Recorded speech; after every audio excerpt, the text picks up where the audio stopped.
With only 12 remaining in the EPT Barcelona main event in 2015, a sick cooler occurred. In this video, we show the impact that one key pot and some extremely high-level poker can have on a tournament with a first prize of nearly $1 million. Decision now on Mateos, who's got queens. He 4-bets. And Lasmar, our qualifier, has jacks. Wow. He folds. Christopher Frank all in. Shoves with kings. Oh, come on. Is this a standard deck or just one with all the letters of the alphabet? I didn't look before. Seriously? Boy, are you going to be happy and then immediately disappointed. Ivanov has folded. It's back on Pastor. Yeah, check this out, Johnny Lawden. He reshoves. What does Mateos do now? That. Feels bad, man, but I don't think he can fold.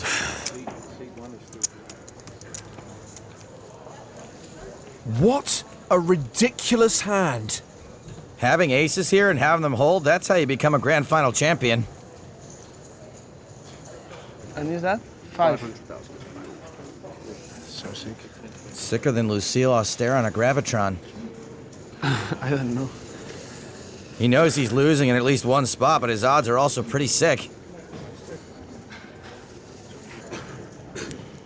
I think I have to call. There. Mateos calls! Got aces? No. I swear I fold jacks. I swear. Cool story, bro. Aces versus kings versus queens. Well, none of the 3 ones, eh? 6 sweat for everyone so deep in the tournament. Even aces aren't totally safe. Juan Martin Pastor set to triple up. Christopher Frank likely to be eliminated. The flop. 10-4 deuce.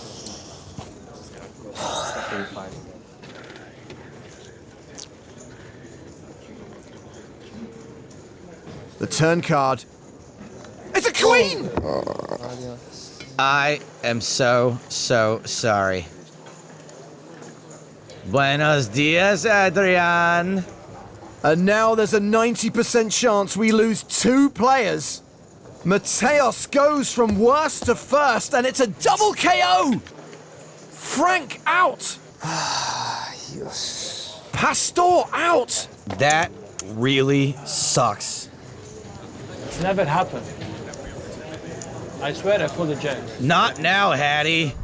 So what does Mateos have? Ace-10 of hearts. It's a good hand we can't fold, but we also don't really want to 3-bet a relative amateur opening from under the gun. He calls, and with Jose Carlos Garcia folding the button, Adrian has position. That's right. We are last to act. 3-way to the flop.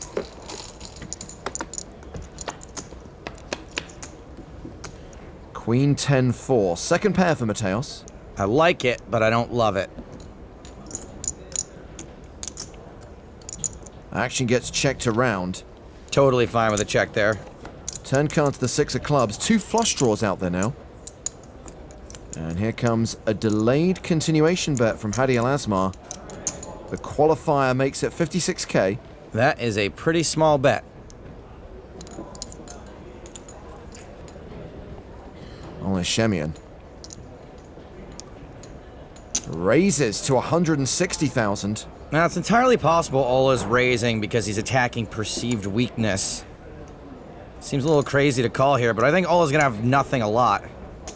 Mateos calls. And Al-Asmar calls as well, so still 3-way as we go to the river. I kind of like him for a draw there most of the time. 8 of spades completes the board.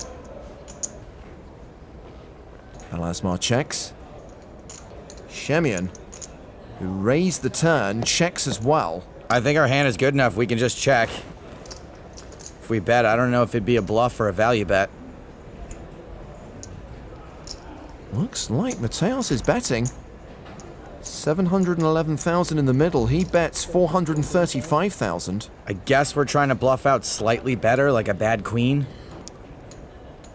Al-Asmar folds. He had a gut shot on the turn and paired his 8 on the river, but no. Ola could definitely hero us with worse, and I'm leaning toward that the more painful this looks for him.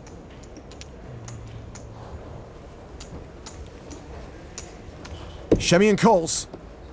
He has pocket nines. Pipped. I guess we were value betting. Schemion lost more than 650k in that hand. Swag levels appear to be unaffected. Oh, swag levels dropping. Schemion on the button. As ace tray. Probably just taking a second to contemplate the fact that he's about to go all in at the final table of the EPT Grand Final. I'm all in. Yeah, he shoves with his short stack. Johnny Lodden passes. Call. Adrian Mateos calls with ace-king. Oh, that is unlucky for Ola. Buenos días, Adrian. You have faith? You need faith. You gotta think twice before you give your heart away. That's boom. Not boom, wham. 5, 4, deuce. So we're on the verge of losing Ola Schemion in 6th place. And not much for him on the flop. Mateos the commanding favorite. He's got 2 backdoor straight draws. A 6 on the turn, leaving Ola Schemion with 3 outs. He needs a 3 on the river. It's a deuce. GG. Schemion, the first man out. Man, I don't think anybody saw that coming. Good game. Good luck. Adrian Mateos, now playing the better part of 2.2 million. He's a cute boy. Round to Adrian Mateos in the big blind. Queen 10. He defends. This will be a race if we see all 5 cards. The trick is to sometimes not see all 5 and win some of the ones by betting that you'd lose at Showdown. A set for Ferez. Check. Mateos checks his gut shot. And Ferez checks behind. Oh man, you gotta bet your sets. You're losing value and giving free cards. Mateos turns a straight. Look, the jack was coming no matter what, so it's not like the check hurt him that much. But now would be a bad time to stop playing it slow.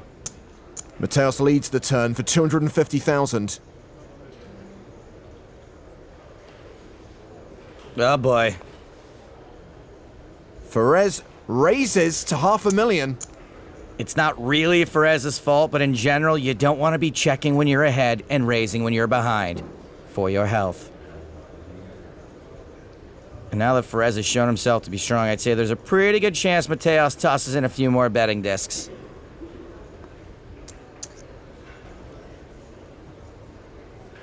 Here comes the re-raise. A 3-bet to 1.3 million. Now, I really think the move here is to just call. If you're behind and you get it in, you're in really bad shape. If you're ahead and you get it in, he's probably folding. At least if you just call, your opponent can bluff again on the river. I'm all in. Ferez shoves. And Mateos calls with the nuts. It's a straight. It's bad. You got outs though, dude, bro. All of Senegal on its feet. This is the biggest pot of the tournament so far. Adrian Mateos gets a huge double up unless the board pairs on the river. Kings, jacks, nines, and the K6 all eliminate Mateos.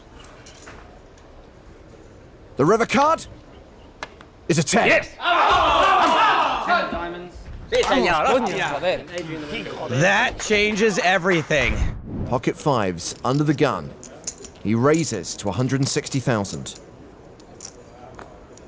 Adrian Mateos calls in position on the button. Muhyiddin Ferez in the small blind also calls. I don't need to be rude, but I'm not super worried about Ferez just calling out of the small blind. Hadi Al-Asmar, our qualifier, is in the big blind. Yeah, it's fun. Everybody's in. You see, when you don't 3-bet, so much more. Now everybody can win. Set, please. Family pot. And an ace-9-3 flop. Ferez checks. Al-Asmar checks. Johnny checks. Free card? Huh? What do you say?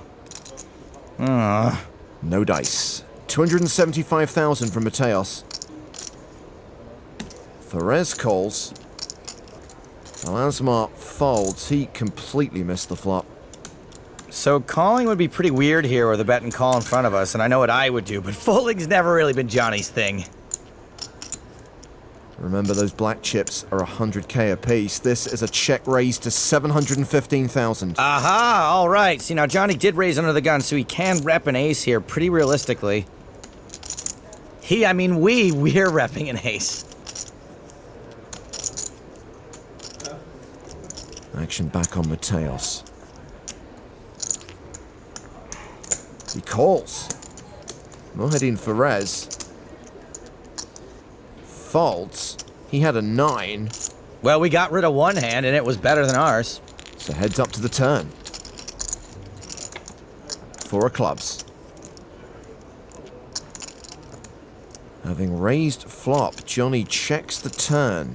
We're definitely taking an interesting line. Usually we're supposed to keep betting there. So Mateos bets 650,000. Now this says to me that Adrian is not too worried about what we've got, but if he had a really big ace, maybe he would have 3-bet before the flop? No?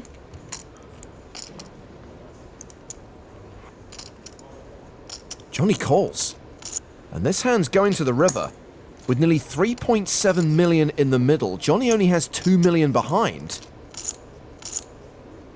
The ace of diamonds pairing the board. That makes it tougher for us to rep an ace, but also it makes it tougher for Mateos to have one. Johnny checks again.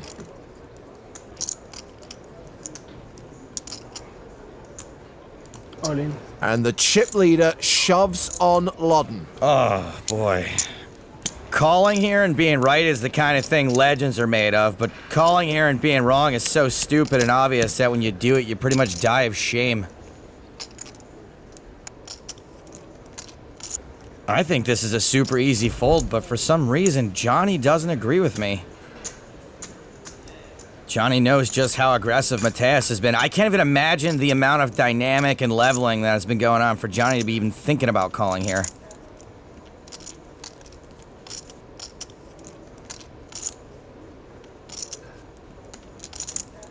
Clearly a tough decision for him. Now that Johnny's so suspicious, I kind of want him to call.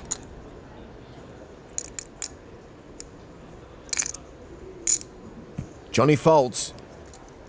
Mateos shows a bluff, jack high! Oh, he didn't have to show it. Sykt ikke stola på instinktene, skal være blikksynere. Jævla dårlig! Vaya con Dios. Perez has ace-9. Hey, that's his lucky hand. That's the hand he busted Johnny with. He raises to 310,000. Mateos with 7-4 of spades. Hey, we are heads up, and Mateos is going to have the post-flop advantage, so a call here is perfectly reasonable. He defends. And what a flop. Top pair for Perez, 2 pair for Mateos. That is some post-flop edge, but also what a cooler. Heads up, this is a bigger cooler than the one where they keep a cryogenically frozen Marlon Brando. 425,000, the C-bet from Perez. It's got to be very tempting to raise here.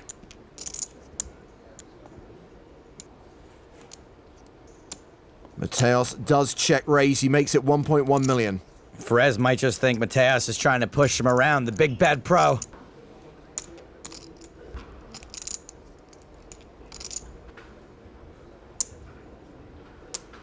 Three bet coming. 2.675 million. Perez has also got backdoor hearts. And once he's shown himself to have something here, it's entirely possible Mateos goes to play this fast as, which I am totally on board with.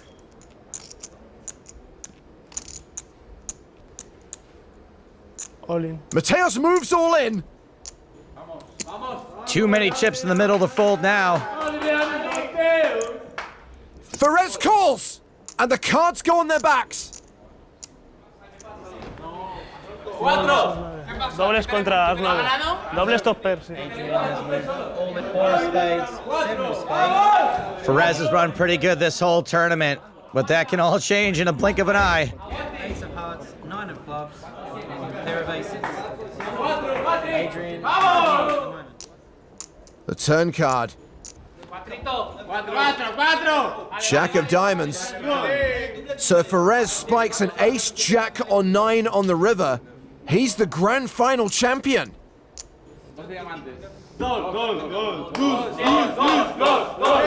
8 cards that give Perez the win.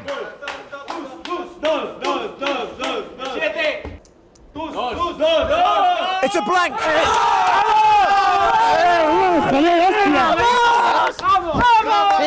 A huge turning point in the match. That was the big double-up opportunity he was waiting for. Now he's in the lead. Now he can put it away. Back to the action. Mateos, commanding chip leader. Perez with ace-6 of spades. He raises to 410,000. Mateos has him dominated with ace-8.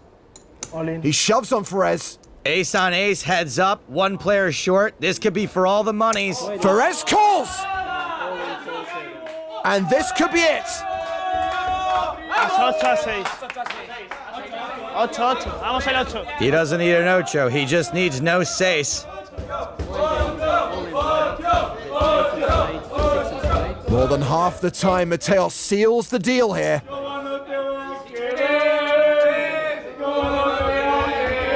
Here comes the flop. And there's the ocho! That is just about gonna do it. It might finally be Perez Bueller's day off. Le vale el runner solo. It could be over on the turn. Spain has been waiting for its first win on the EPT for 11 seasons. And the wait is over! Adrian Mateos takes down the EPT 11 Grand Final!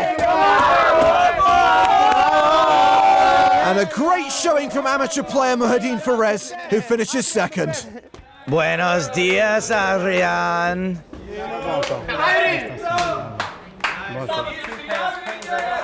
As the runner-up, Perez gets 679,000 euros. For the win, Adrian Mateos earns more than $1 million.